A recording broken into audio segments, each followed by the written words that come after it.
Hello and welcome to the RANsquawk Daily US Equity Opening News for today, 16th of Feb. Have seen a few more earnings in the pipeline today, the likes of Merck reporting their Q4 numbers. EPS ex items coming in at 79 cents for Merck against the expected 78 cents.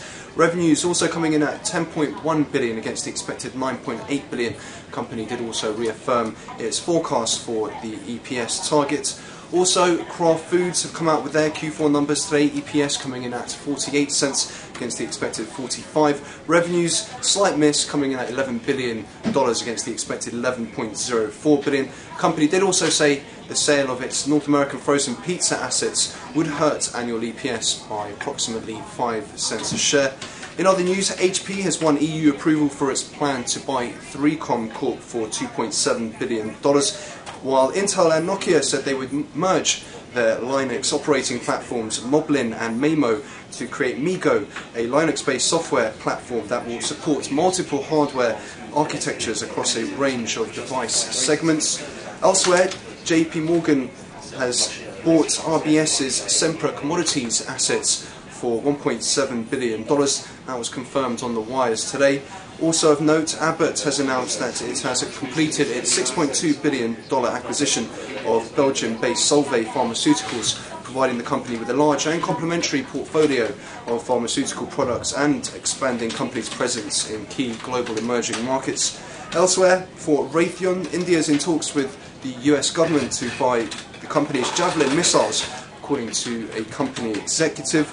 Elsewhere, Illinois Toolworks' outlook has been revised to stable from negative at Moody's, and Texas Instruments' mobile chief says demand environment is very robust, says adding capacity and keeping up with demand.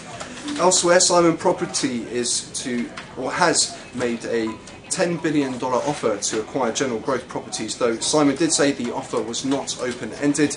Elsewhere, Cintas has said it sees Q3 share between 29 and 31 cents. It says Q3 revenue seen at between $250 and $860 million. Also, according to reports in the Ottawa Citizen, Microsoft is not interested in purchasing Research in Motion or even Nokia. Again, that's according to reports in the Ottawa Citizen. Also of note, Oracle can still meet its financial targets even if it means more layoffs than anticipated in its $7.4 billion acquisition of Sun Microsystems. That was according to Barron's over the weekend. In terms of broker moves, there are quite a few to get through today.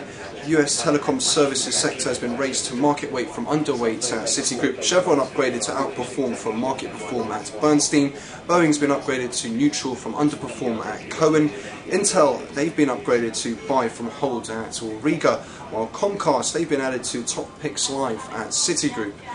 On the flip side, ConocoPhillips, they've been downgraded to market perform from outperform at Bernstein, while Gap has been cut to underweight from equal weight at Morgan Stanley, and JCPenney as well has been cut to equal weight from overweight at Morgan Stanley. So looking ahead to the rest of the session, no major earnings scheduled for aftermarket today, though the NHB housing market data is expected to be released, while comments are expected from Fed's Lockhart and Honig.